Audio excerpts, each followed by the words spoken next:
Good morning everyone. Welcome back my YouTube channel. I am going to teach you Hindi व्याकरण standard 10th। Hindi व्याकरण में आप लोगों को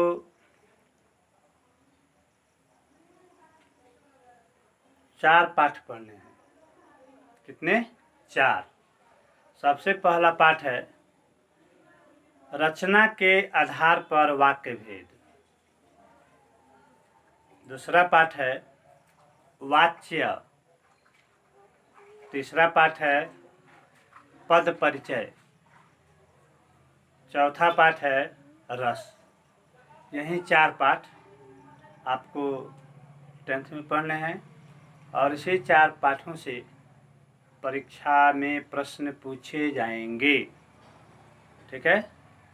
इसके पहले हमने आपको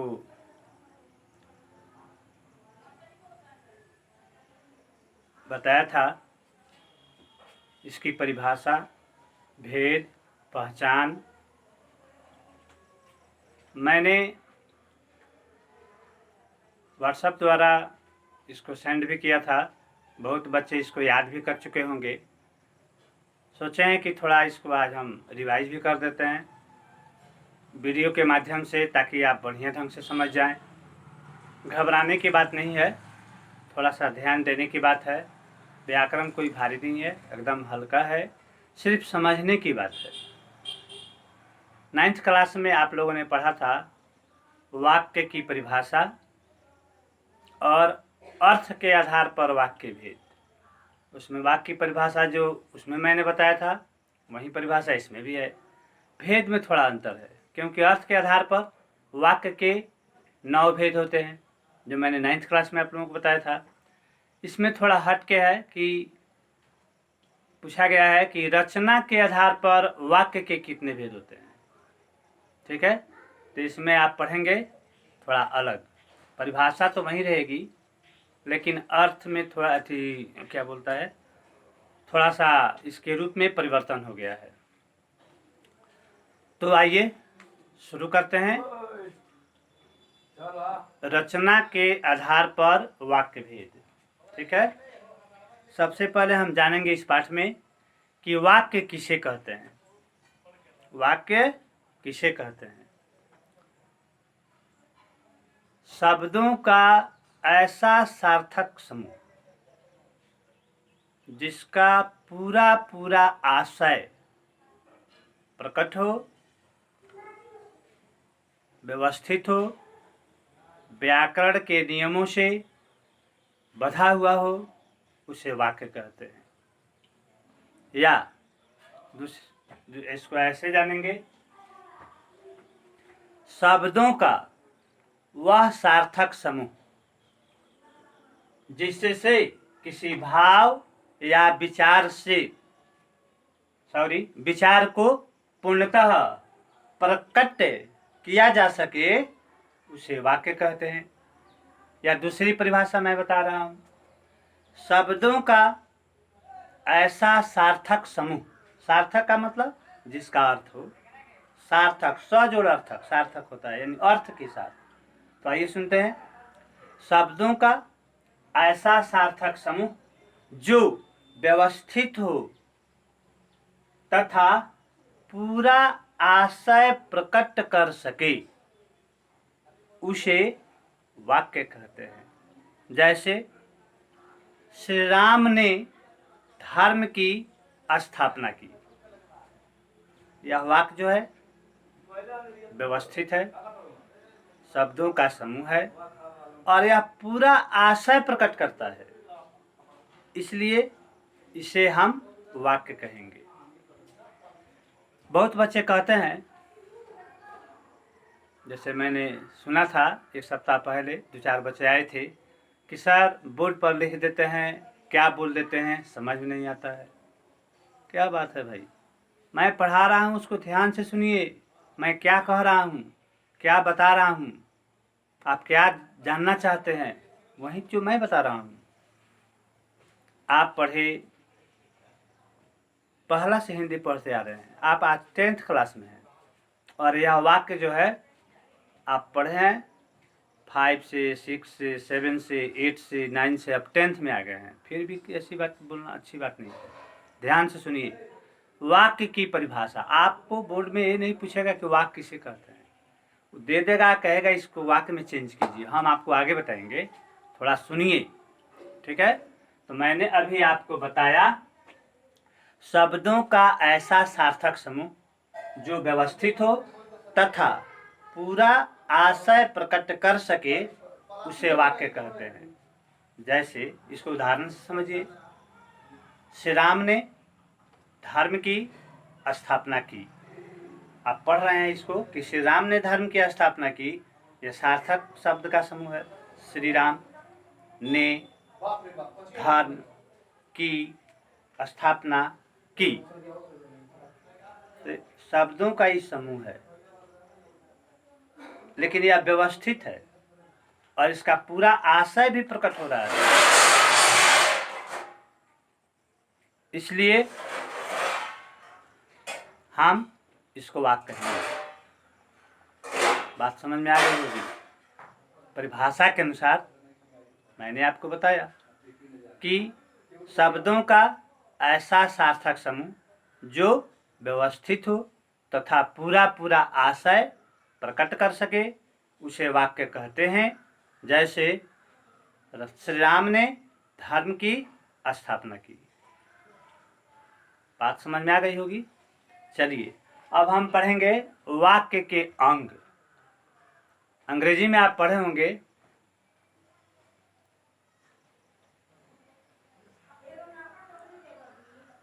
सब्जेक्ट एंड प्रेडिकेट, वही चीज हिंदी व्याकरण में भी आप पढ़ेंगे। सब्जेक्ट यानी उद्देश्य, प्रेडिकेट यानी विधेय, ठीक है। तो वाक्य के दो अंग होते हैं, नंबर 1 उद्देश्य, नंबर 2 विधेय। अब आप जानेंगे कि उद्देश्य किसे कहते हैं। उद्देश्य का मतलब सब्जेक्ट और विधेय का मतलब प्रेडिकेट। ऐसे हम आपको बता देते हैं कि ताकि आप इंग्लिश में पढ़े हैं तो हिंदी में भी आसानी से समझ जाएंगे, ठीक है। तो मैं अभी आपको बताया कि वाक्य के दो अंग होते हैं। नंबर 1 उद्देश्य। देखिए उद्देश्य किसे कहते हैं, आइए सुनते हैं।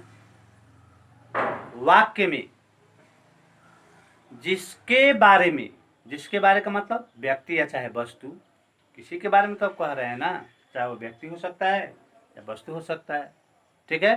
तो आइए सुनते हैं उद्देश्य के बारे में। वाक्य में जिसके बारे में कुछ कहा जाता है उसे हम उद्देश्य कहते हैं। चाहे वह वस्तु के बारे में बता रहे हैं, जैसे यह कलम अच्छी है, कलम वस्तु है, ठीक है। अब मोहन आम खाता है, मोहन व्यक्ति है, तो समझ में आ रहा है ना। तो वाक्य में जिसके बारे में कुछ कहा जाता है उसे हम उद्देश्य कहते हैं, ठीक है। जैसे राधा पानी लाती है, राधा पानी लाती है, राधा क्या हो गया, उद्देश्य हो गया यानी सब्जेक्ट। शेष अगला जो भाग है पानी लाती है वह हो जाएगा विधेय यानी प्रेडिकेट, ठीक है। दूसरा उदाहरण समझते हैं। मोहन बाजार जाता है, मोहन बाजार जाता है, मोहन हो गया उद्देश्य यानी सब्जेक्ट, अब बाजार जाता है हो जाएगा प्रेडिकेट अर्थात विधेय। अब हम देखेंगे कि विधेय किसे कहते हैं। वाक्य में उद्देश्य के बारे में जो कुछ कहा जाता है उसे हम विधेय कहते हैं। वाक्य में उद्देश्य के बारे में यानी सब्जेक्ट के बारे में जो कुछ कहा जाता है उसे हम विधेय कहते हैं। जैसे नैना पत्र लिखती है, नैना पत्र लिखती है, पत्र लिखती है, ये हो जाएगा विधेय। बात समझ में आ गई। अब हम पढ़ेंगे अगला क्वेश्चन जो बहुत ही ध्यान देने योग्य बात है। रचना के आधार पर वाक्य भेद, यानी रचना के आधार पर वाक्य के कितने भेद होते हैं, आइए सुनते हैं। रचना के आधार पर वाक्य के 3 भेद होते हैं। कितने होते हैं? 3। रचना के आधार पर वाक्य के 3 भेद होते हैं। नंबर 1 सरल वाक्य, नंबर 2 मिश्र या मिश्रित वाक्य, नंबर 3 संयुक्त वाक्य। अब हम पढ़ेंगे सरल वाक्य किसे कहते हैं, सरल वाक्य होता कैसे है। ठीक है, जिस वाक्य में एक कर्ता तथा अनेक क्रियाएं हों, या जिस वाक्य में एक कर्ता और एक से अधिक क्रिया हो, उसे हम सरल वाक्य कहते हैं।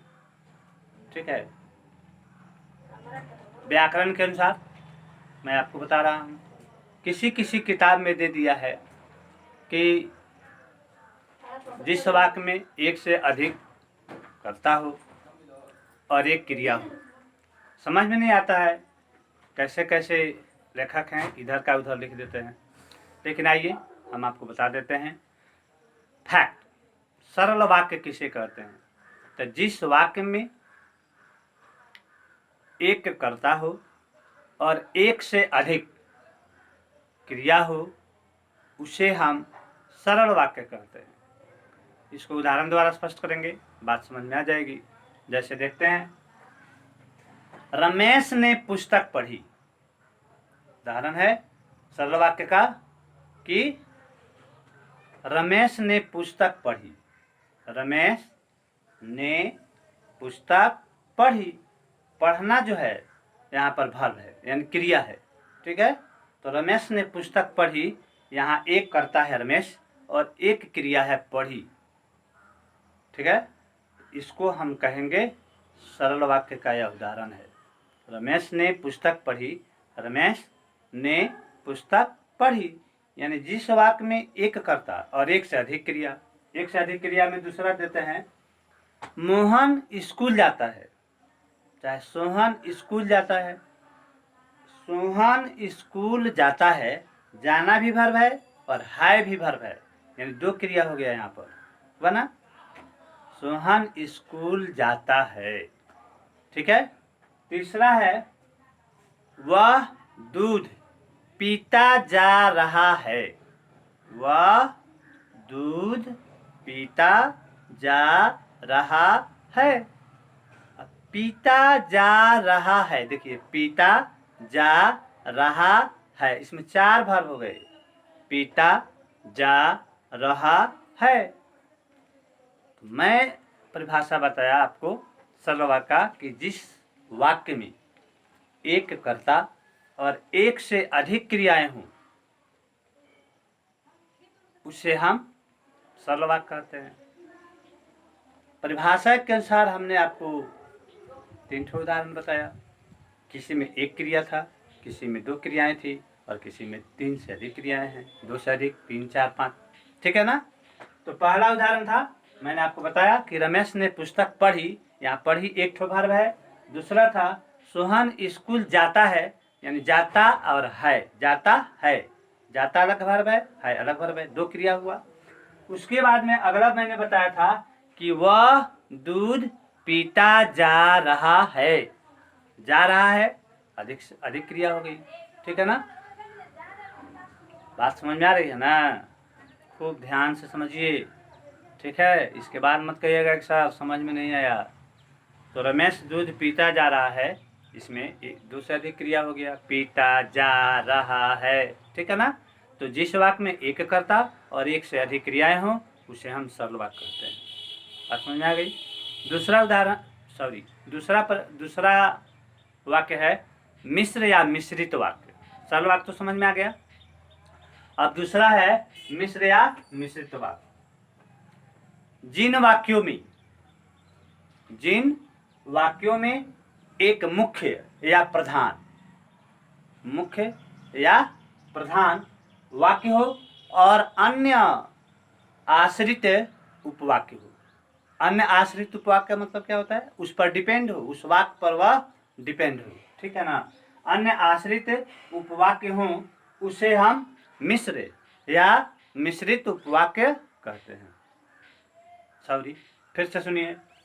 जिन वाक्यों में एक मुख्य या प्रधान वाक्य हो और अन्य आश्रित उपवाक्य हो उसे मिश्र या मिश्रित वाक्य कहते हैं। जैसे इसको उदाहरण से समझते हैं। मैं जानता हूं कि वह चोर है। मैं जानता हूं कि वह चोर है। मैं जानता हूं, ये हो गया आपको प्रधान उपवाक्य, प्रधान वाक्य हो गया। दूसरा हो गया कि वह चोर है, ये आश्रित हो गया, डिपेंड, यानी वाक्य पर डिपेंड है, निर्भर है। अगर आश्रित उपवाक्य नहीं रहे तो वाक्य पूरा नहीं होगा, जिसमें की से जोड़ा गया है। मैं जानता हूं कि वह चोर है, ठीक है। दूसरा वाक्य देखिए, क्या यह वही मकान है जिसे तुम्हारे पिताजी ने बनवाया था। क्या यह वही मकान है जिसे तुम्हारे पिताजी ने बनवाया था। इसमें देखेंगे क्या यह वही मकान है, यह जाएगा प्रधान उपवाक्य, और जिसे तुम्हारे पिताजी ने बनवाया था यह हो जाएगा आश्रित उपवाक्य। इसको हम कहेंगे मिश्रित मिश्र वाक्य, मिश्र या मिश्रित वाक्य, ठीक है। तो आपने पढ़ा वाक्य की परिभाषा, वाक्य किसे कहते हैं, वाक्य के अंग, उद्देश्य, विधेय, अर्थ, रचना के आधार पर वाक्य कितने भेद, तो रचना के आधार पर वाक्य 3 भेद, सरल, संयुक्त, सरल, मिश्रित। इसके बाद हम आपको बताएंगे संयुक्त वाक्य। जगह तो नहीं है, लेकिन फिर हम इसके बाद क्लास लेंगे तो आपको बताएंगे मिश्र वाक्य की पहचान क्या है, कैसे आप पहचानेंगे कि यह मिश्र वाक्य है। फिर हम बताएंगे आपको संयुक्त वाक्य की परिभाषा और उसकी पहचान। घबराने की बात नहीं है, ध्यान से सुनिए, फिर इसको स्टडी कीजिए, एकदम आसान है। आपको पहचान दिखा देंगे कि हाँ इसका पहचान क्या है, उस पहचान से आप आसानी से पकड़ लेंगे कि यह इस वाक्य का उदाहरण है, ठीक है। बस यही मिश्र वाक्य और संयुक्त वाक्य। मिश्र वाक्य मैंने बताया, सरल वाक्य, मिश्र या मिश्रित वाक्य। अब बता देंगे आपको संयुक्त वाक्य। संयुक्त वाक्य जो है इसको लिख करके बताएं या कि परिभाषा से बता दें, पहले समझिए, ठीक है। देखिए,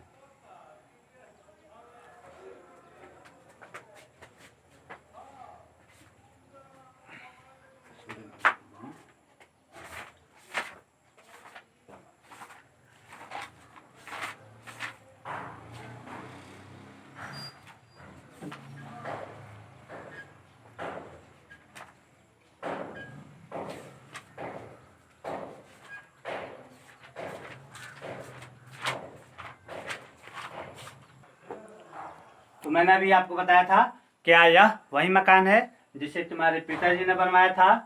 क्या यह वही मकान है, यह हो गया आपको प्रधान उपवाक्य, और जिसे तुम्हारे पिताजी ने बनाया था वो हो गया आश्रित उपवाक्य। अब हम पढ़ेंगे संयुक्त वाक्य। जहाँ संयुक्त वाक्य किसे कहते हैं, तो जहाँ 2 या 2 से अधिक उपवाक्य, जहाँ 2 या 2 से अधिक उपवाक्य किसी समुच्चय बोधक शब्द यानी योजक चिन्ह से, समुच्चय बोधक अव्यय से जुड़े हों उसे हम संयुक्त वाक्य कहते हैं। जैसे, हमने सुबह से शाम तक बाजार की खाक छानी किंतु काम नहीं बना।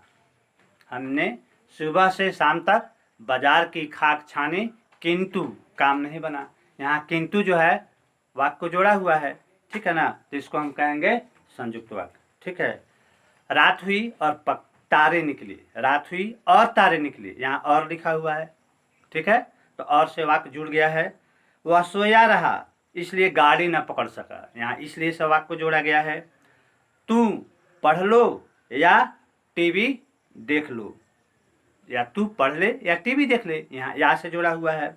अब देखिए, संयुक्त वाक्य की पहचान है कि इसमें किंतु, परंतु, और, तथा, एवं, इसलिए, अन्यथा, या, नहीं, तो, अतः इत्यादि समुच्चय बोधक योजक शब्दों से जुड़े रहते हैं।